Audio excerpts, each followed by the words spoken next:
2023 November മാസം 20 വളരെ അപ്രതീക്ഷിതമായ ഒരു സംഭവം നടന്നു. വാരണാസി പോലീസ് സ്റ്റേഷനിലേക്ക് ഞെട്ടിപ്പിക്കുന്ന ഒരു ഫോൺ കോൾ ലഭിച്ചു. സമയം പാഴാക്കാതെ പോലീസ് സംഭവ സ്ഥലത്തേക്ക് പോയി. അതൊരു വലിയ ബംഗ്ലാവായിരുന്നു. പോലീസ് ഉദ്യോഗസ്ഥർ വളരെ ശ്രദ്ധാപൂർവം വീട്ടിലേക്ക് പ്രവേശിച്ചു. ആ വീട് ആ പ്രദേശത്തെ വളരെ ധനികനും ശക്തനുമായ ഒരു ബിസിനസ്സുകാരൻ്റെതായിരുന്നു. പക്ഷെ അവർ അകത്തേക്ക് കയറി ആ നിമിഷം പോലീസുകാർ മുഴുവനും ഞെട്ടി മരവിച്ചുപോയി.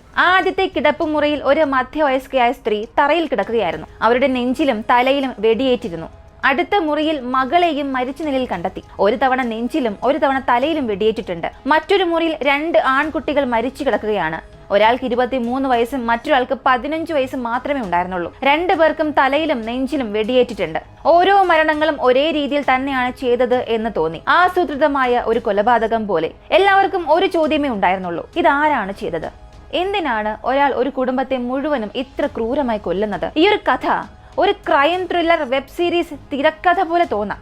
1997, 99, 2023 ഈ കാലങ്ങളിൽ നടന്ന കൊലപാതകങ്ങൾ ഇവയെല്ലാം പരസ്പരം ആഴത്തിൽ ബന്ധപ്പെട്ടിരിക്കുകയാണ്.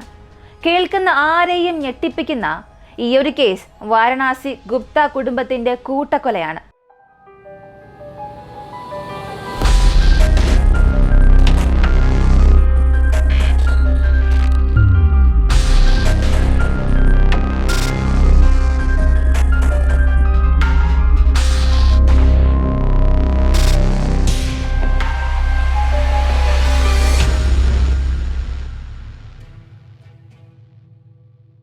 ഈ ഭയാനകമായ സംഭവം നടന്ന വീട് രാജേന്ദ്ര ഗുപ്ത എന്ന ബിസിനസ്സുകാരൻ്റെതായിരുന്നു. കിടപ്പുമുറിയിൽ മരിച്ച നിലയിൽ കണ്ടെത്തിയ ആ സ്ത്രീ ഭാര്യയായ നീതു ഗുപ്തയാണ്. മറ്റ് 3 മൃതദേഹങ്ങൾ ഒരു മകളും 2 ആൺമക്കളുടേതുമായിരുന്നു. വീടിന്റെ എല്ലാ ഭാഗങ്ങളും പോലീസ് പരിശോധിച്ചപ്പോൾ ഒരു മൃതദേഹം കൂടെ അകത്തുണ്ടാകും എന്നവർ കരുതി. രാജേന്ദ്ര ഗുപ്തയായിരുന്നു അവർ തിരഞ്ഞത്. പക്ഷെ ആ വലിയ വീടും അതിലെ വലിയ പൂന്തോട്ടവും തിരഞ്ഞിട്ടും അവർക്ക് അയാൾ എവിടെയും കണ്ടെത്താനായില്ല.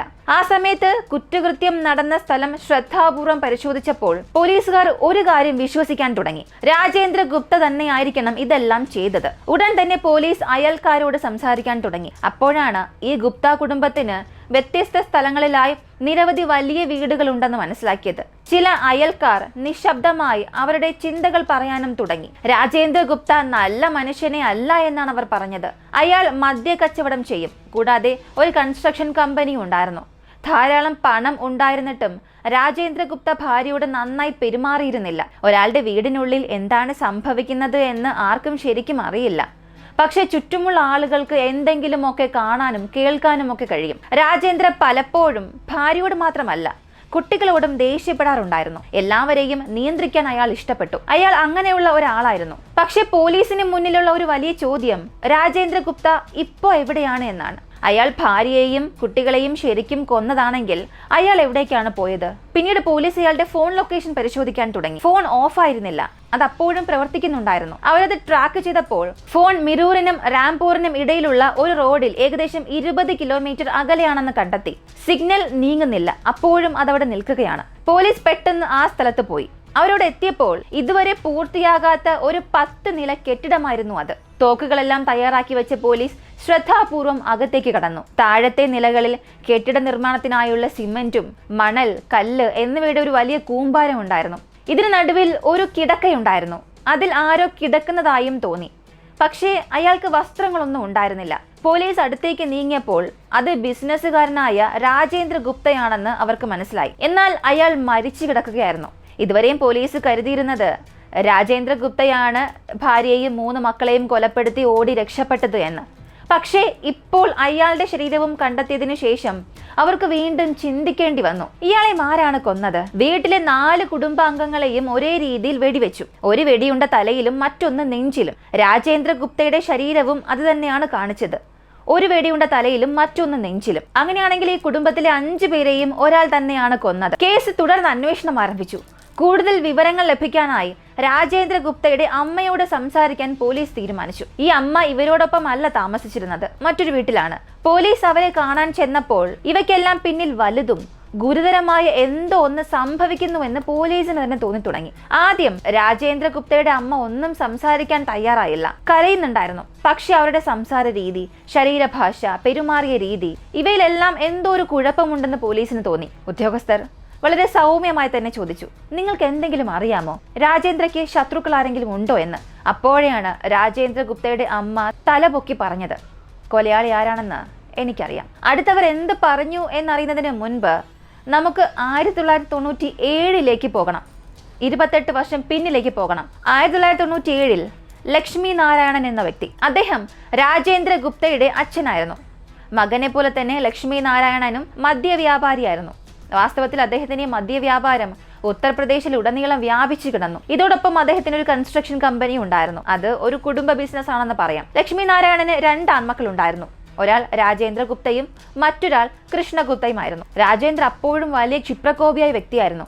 ഏറ്റവും ചെറിയ പ്രശ്നങ്ങൾക്ക് പോലും അയാൾ വല്ലാതെ ദേഷ്യപ്പെടും. അയാൾ പലപ്പോഴും തൊഴിലാളികളോട് ആക്രോശിക്കുകയും ബിസിനസ്സിലെ ആളുകളുമായി വഴക്കുണ്ടാക്കുകയും ചെയ്യുമായിരുന്നു. അവന്റെ അച്ഛൻ ലക്ഷ്മി നാരായണൻ അവനെ സമാധാനിപ്പിക്കാൻ പലതവണ ശ്രമിച്ചു. അദ്ദേഹം ക്ഷമയോടുകൂടി കാര്യങ്ങൾ വിശദീകരിച്ചു കൊടുക്കും. രാജേന്ദ്രയോട് ആത്മനിയന്ത്രണം പാലിക്കാനും പ്രതികരിക്കുന്നതിന് മുൻപ് ചിന്തിക്കാനും പറയും. പക്ഷെ രാജേന്ദ്ര ഗുപ്ത ഒരിക്കലും അത് കേട്ടില്ല. അച്ഛൻ തന്നെ ശകാരിക്കുകയാണ്, കുറ്റപ്പെടുത്തുകയാണ് എന്നാണ് അവൻ കരുതിയത്.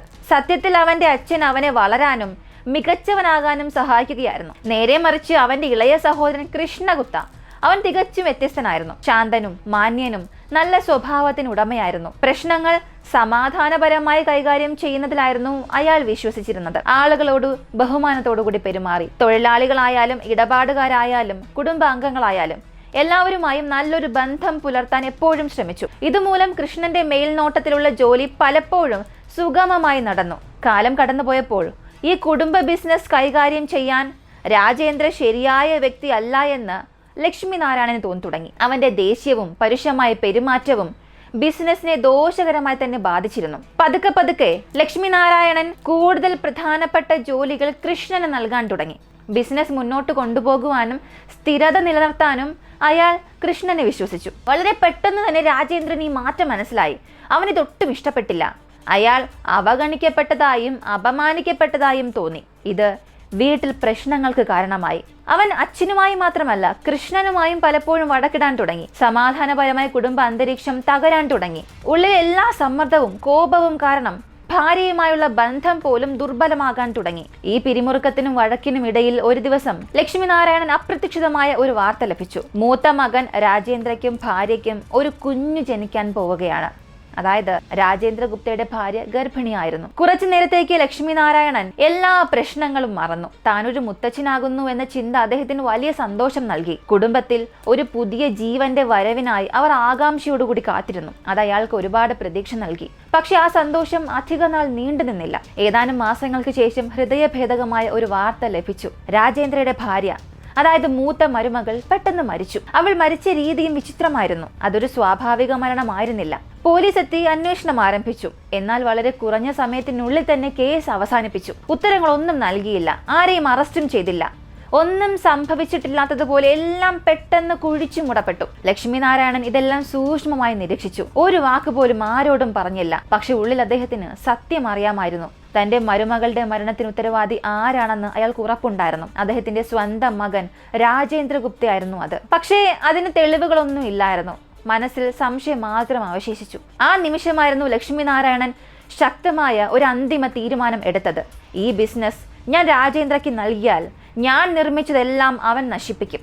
ആ ദിവസം മുതൽ അയാൾ പതുക്കെ ബിസിനസിന്റെ പ്രധാനപ്പെട്ട ഭാഗങ്ങൾ കൃഷ്ണനെ ഏൽപ്പിക്കാൻ തുടങ്ങി. ഉച്ചത്തിൽ ഒന്നും പറഞ്ഞില്ല. പക്ഷെ നിശബ്ദമായി പടിപടിയായി കൃഷ്ണന് കൂടുതൽ ശക്തിയും നിയന്ത്രണവും നൽകാൻ തുടങ്ങി. എന്നാൽ ഒരു ഘട്ടത്തിൽ ലക്ഷ്മി നാരായണന് വയസ്സായി.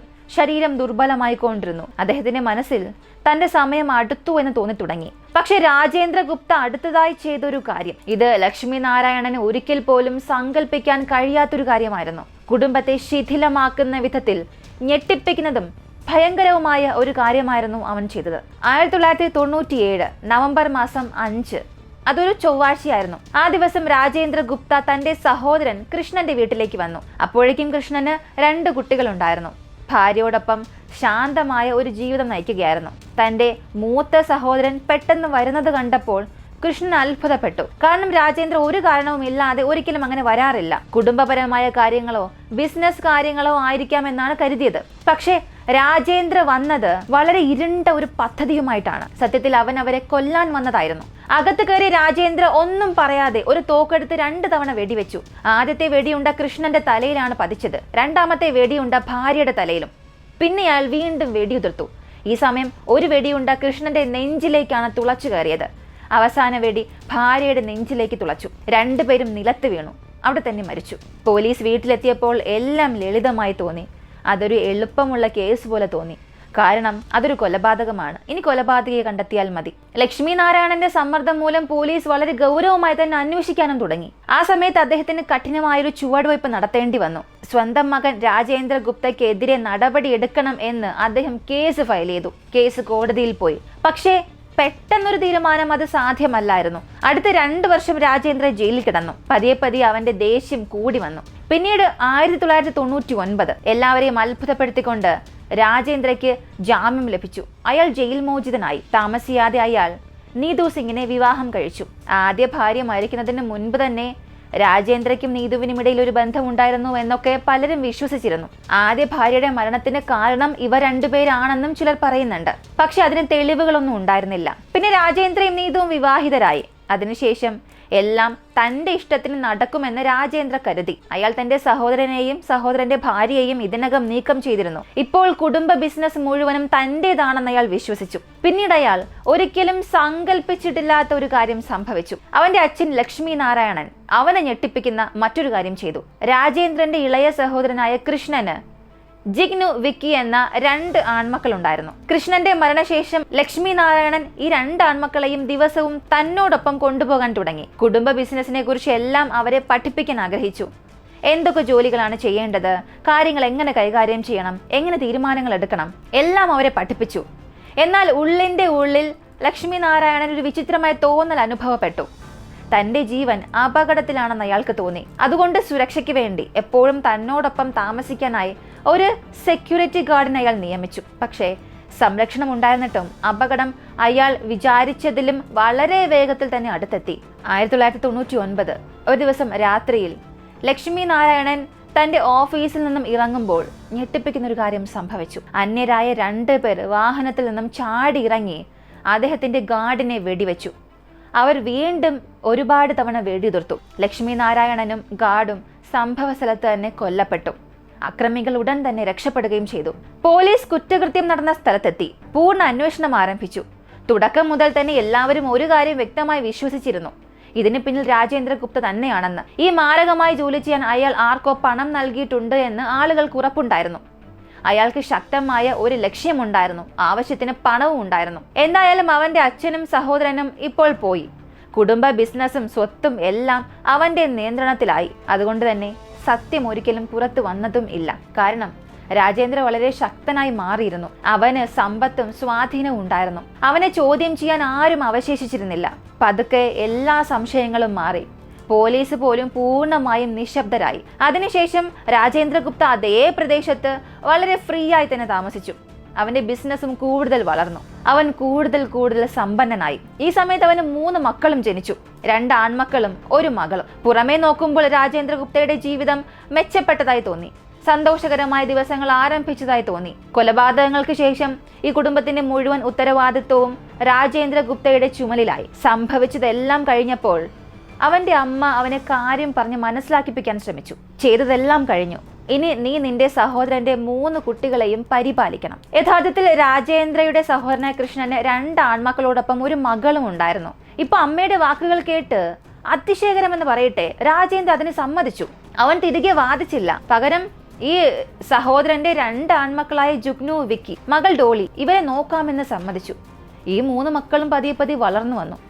പക്ഷേ ജുഗ്നു, ഡോളി, വിക്കി ഇവരുടെ ജീവിതം സാധാരണ രീതിയിലായിരുന്നില്ല. മാതാപിതാക്കളെ കൊന്ന അതേ മനുഷ്യൻ തന്നെയാണ് അവരെ വളർത്തിയത്.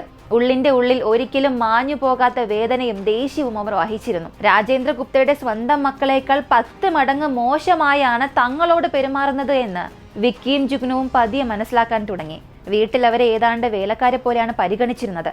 അവരെ ഒരിക്കലും ഉത്സവങ്ങളിലോ സന്തോഷകരമായ കുടുംബ പരിപാടികളിലോ ഉൾപ്പെടുത്തിയിരുന്നില്ല. എന്നിരുന്നാലും ജുഗ്നു, വിക്കി, ഡോളി ഈ 3 സഹോദരങ്ങൾ ഒരിക്കലും തങ്ങൾക്ക് വേണ്ടത് മറന്നില്ല. ആ നശിച്ച ജീവിതത്തിൽ നിന്നും പുറത്തേക്ക് വന്ന് സ്വയം മെച്ചപ്പെട്ട എന്തെങ്കിലും ഉണ്ടാക്കണമെന്ന് അവർ ആഗ്രഹിച്ചിരുന്നു. അങ്ങനെ അവർ പഠനത്തിൽ ഗൗരവമായി ശ്രദ്ധ കേന്ദ്രീകരിക്കാൻ തുടങ്ങി. വിക്കിക്ക് ജോലി കിട്ടി. ജുഗ്നുവും ജോലി കണ്ടെത്തി. ഇതൊന്നും അത്ര എളുപ്പമായിരുന്നില്ല. പക്ഷേ പതിയെ പണം സമ്പാദിക്കാൻ തുടങ്ങി. കാലക്രമേണ സഹോദരിയായ ഡോളിയെയും നല്ലൊരു രീതിയിൽ തന്നെ വിവാഹം കഴിപ്പിച്ചയച്ചു. ആ സമയത്താണ് രണ്ട് സഹോദരന്മാർക്കും വേദനാജനകമായ ഒരു കാര്യം മനസ്സിലായത്. തങ്ങളുടെ അമ്മാവൻ ഒരിക്കലും അവരെ സ്നേഹിച്ചിരുന്നില്ല എന്ന്. ഏറ്റവും വലിയ തെളിവ് ഡോളിയുടെ വിവാഹ സമയത്ത് തന്നെ കണ്ടു. അതിഥികളെ ആകർഷിക്കാൻ വേണ്ടി, അവരെ ബോധിപ്പിക്കാൻ വേണ്ടി, തങ്ങളോട് ഒരു കരുതലുണ്ട് എന്ന് വരുത്തി തീർക്കാൻ വേണ്ടി മാത്രമാണ് അയാൾ ആ കല്യാണത്തിന് വന്നത്. പക്ഷെ ഒരു രൂപ പോലും സഹായമായി നൽകിയില്ല.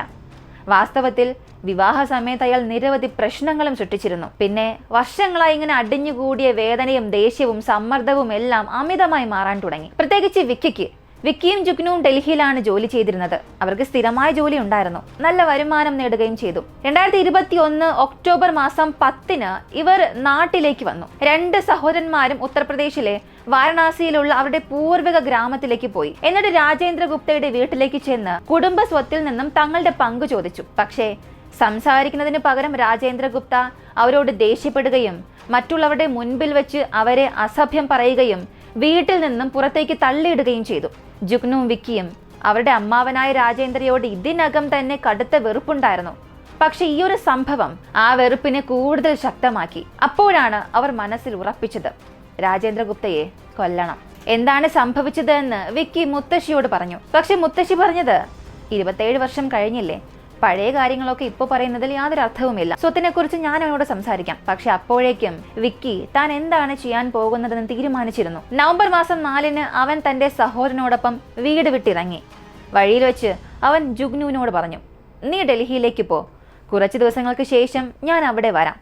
എനിക്ക് പ്രധാനപ്പെട്ട ഒരു കാര്യം ഇവിടെ പൂർത്തിയാക്കാനുണ്ട്.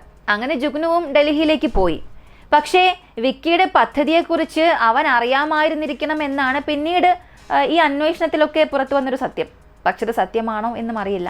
പിന്നീടാണ് നവംബർ മാസം 20 എല്ലാവരെയും ഞെട്ടിപ്പിച്ച ആ ഒരു ദിവസം എത്തി. രാജേന്ദ്ര ഉൾപ്പെടെ മുഴുവൻ കുടുംബത്തെയും വിക്കി ക്രൂരമായി കൊലപ്പെടുത്തി. ആരെയും വെറുതെ വിട്ടില്ല. പോലീസ് പെട്ടെന്ന് ജുഗ്നുവിനെ ചോദ്യം ചെയ്തു. എനിക്കൊന്നും അറിയില്ല, ഇങ്ങനെയായിരുന്നു ജുഗ്നു പറഞ്ഞത്. തെളിവില്ലാത്തതിനാൽ അവർ അവനെ വിട്ടയക്കേണ്ടി വന്നു. പക്ഷെ അവനെ നിരീക്ഷിക്കുന്നുണ്ടായിരുന്നു. വിക്കിയെക്കുറിച്ച് എന്തെങ്കിലും സൂചന നൽകുന്നവർക്ക് 3 ലക്ഷം രൂപ പാരിതോഷികവും പ്രഖ്യാപിച്ചു. തുടർന്ന് 2024 ഫെബ്രുവരി മാസങ്ങളുടെ ഈ മൗനത്തിന് ശേഷം വിക്കിയുടെ സഹോദരൻ ജുഗ്നു വളരെ രഹസ്യമായി ഒരാളെ കാണാൻ പോയി. ആ മനുഷ്യൻ മുഖംമൂടി ധരിച്ചിരുന്നു. പക്ഷേ പോലീസ് ഇതിനകം അവരെ പിന്തുടരുന്നുണ്ടായിരുന്നു. ഇരുവരെയും സംഭവ സ്ഥലത്ത് വെച്ച് എന്നെ പിടിച്ചു. മാസ്ക് നീക്കം ചെയ്തപ്പോൾ അത് വിക്കിയായിരുന്നു. ഇവർ തമ്മിൽ ഒരു ഇമെയിൽ വഴിയായിരുന്നു കോൺടാക്ട് ചെയ്തത്, വ്യാജമായ ഇമെയിൽ. വിക്കിക്ക് പണം നൽകാനായിരുന്നു ജുഗ്നു വന്നത്. പക്ഷെ അവരുടെ പദ്ധതി പരാജയപ്പെട്ടു. ചോദ്യം ചെയ്യലിൽ വിക്കി കുറ്റസമ്മതം നടത്തി. മാതാപിതാക്കളെ കൊന്നതിനും അവരെ വേലക്കാരെ പോലെ പരിഗണിച്ചതിനും പ്രതികാരമായിട്ടാണ് അമ്മ അവന്റെ കുടുംബത്തെ കൊന്നതെന്ന് സമ്മതിച്ചു. അയാളുടെ മക്കൾ പോലും ഞങ്ങളെ ഭീഷണിപ്പെടുത്തിയിരുന്നു. ഇങ്ങനെയും അവർ പറഞ്ഞു. അതുകൊണ്ടാണ് ഞങ്ങൾ ആരെയും വെറുതെ വിടാത്തത്. ഈ ഒരു കേസ് ഇതോടുകൂടി അവസാനിച്ചു. വിക്കി ഇപ്പോഴും ജയിലിൽ തന്നെയാണ്. ഈ ഒരു കേസ് ആദ്യം മുതൽ ഇതുവരെയും കണ്ടവർക്ക് ഇതിൽ ആരെ കുറ്റപ്പെടുത്തണം, ആരെ ന്യായീകരിക്കണം എന്നുള്ള വലിയൊരു കൺഫ്യൂഷൻ ഉണ്ടാകും. തീർച്ചയായും രാജേന്ദ്ര ഗുപ്ത വലിയൊരു തെറ്റ് തന്നെയാണ് ചെയ്തത്. അയാൾ ഒരിക്കലും ന്യായീകരിക്കാൻ സാധിക്കുകയില്ല. ആ ഒരു മനുഷ്യൻ മാത്രമാണ് ഈ പ്രശ്നങ്ങൾക്കെല്ലാം അടിവേരിട്ടത് തന്നെ. സ്വന്തം സഹോദരനെ പോലെ നല്ലൊരു മനുഷ്യനായി അയാൾ ആയിരുന്നെങ്കിൽ ഇപ്പോൾ രണ്ട് കുടുംബവും സ്നേഹത്തോടെ സന്തോഷത്തോടു കൂടി ജീവിക്കുമായിരുന്നു. സ്വന്തം അമ്മയെയും അച്ഛനെയും കൊന്ന് മക്കൾ അനാഥരായി. തീർച്ചയായും ആ മക്കളുടെ മനസ്സിൽ ഒരു പ്രതികാര മനോഭാവം ഉണ്ടാകും. അതുണ്ടാക്കിയെടുത്തത് രാജേന്ദ്രയാണ്. പോരാത്തതിന് ആ പ്രതികാര മനോഭാവത്തെ വീണ്ടും വീണ്ടും വെള്ളം ഒഴിച്ചു കൊടുത്ത് വളർത്തിയെടുത്തതും രാജേന്ദ്ര തന്നെയാണ്. അപ്പോൾ അയാളുടെ മരണം അല്ലെങ്കിൽ അയാളുടെ കുടുംബത്തിന്റെ മരണം അയാൾ തന്നെയാണ് വിളിച്ചു വരുത്തിയത്. പണത്തിനും സ്വത്തിനും പദവിക്കും ആഗ്രഹിച്ച് സ്വന്തം സഹോദരനെയും സഹോദരന്റെ ഭാര്യയെയും അച്ഛനെയും എല്ലാം ഒരുപോലെ കൊന്ന മനുഷ്യൻ. തീർച്ചയായും അയാൾ ഈ മരണം അർഹിക്കുന്നു. പക്ഷേ അയാളുടെ കുടുംബം, അവർ യാതൊരു തെറ്റും ചെയ്തു കാണില്ല. പ്രധാനമായും അയാളുടെ മക്കൾ. അച്ഛൻ ചെയ്ത തെറ്റിന് മക്കളും ഇരയാകേണ്ടി വന്നു, അത്രമാത്രം. പക്ഷെ ഇവിടെ അവസാനം നമുക്ക് പിന്നെ ജുഗ്നുവിനെയും വിക്കിയെയും ന്യായീകരിക്കാൻ കഴിയില്ല. എന്തു കാരണത്തിനും ഒരിക്കലും ക്രൈം ഒരു പരിഹാരമേ അല്ല. അതിനാൽ അങ്ങനെ ഒരു വഴി തിരഞ്ഞെടുത്തത് തീർച്ചയായും അവർ ചെയ്ത തെറ്റ് തന്നെയാണ്. അതുകൊണ്ട് ഇപ്പൊ എന്ത് സംഭവിച്ചു? വളരെ കഷ്ടപ്പെട്ട് പഠിച്ച് അധ്വാനിച്ച് പതിയെ പണം സമ്പാദിച്ച് ജീവിതത്തിൽ ഒരു നിലയിലെത്തിയപ്പോൾ വിക്കി ഇപ്പോൾ ജയിലിലായി. അതിനാൽ എന്ത് തന്നെ ആയിക്കൊള്ളട്ടെ, അവസാനം ക്രൈം ഒന്നിനും ഒരു പരിഹാരമേ ആകില്ല. അത് കാരണം ബാധിക്കപ്പെടാൻ പോകുന്ന നമ്മൾ മാത്രമായിരിക്കില്ല, നമുക്ക് ചുറ്റുമുള്ളവരും നമ്മെ സ്നേഹിക്കുന്നവരും നമ്മുടെ സഹോദരങ്ങൾ, ബന്ധുക്കൾ, കുടുംബം എല്ലാവരുമായിരിക്കും. ഈ ഒരു കേസിനെ കുറിച്ചുള്ള നിങ്ങളുടെ അഭിപ്രായം എന്താണെന്നുള്ളത് കമന്റിൽ പറയുക. ഇങ്ങനെയുള്ള വളരെ ഇൻട്രസ്റ്റിംഗ് ആയ കേസിനെ കുറിച്ച് അറിയാൻ താല്പര്യമുള്ളവരാണ് നിങ്ങളെങ്കിൽ ഇപ്പോൾ തന്നെ നമ്മുടെ ചാനൽ സബ്സ്ക്രൈബ് ചെയ്യുക. ഇതുവരെ ലൈക്ക് ചെയ്തിട്ടില്ല എങ്കിൽ ഒരു ലൈക്ക് ചെയ്യുക, പറ്റുമെങ്കിൽ എന്തെങ്കിലും ഒരു കമന്റ്. മറ്റൊരു വീഡിയോയുമായി വീണ്ടും കാണാം.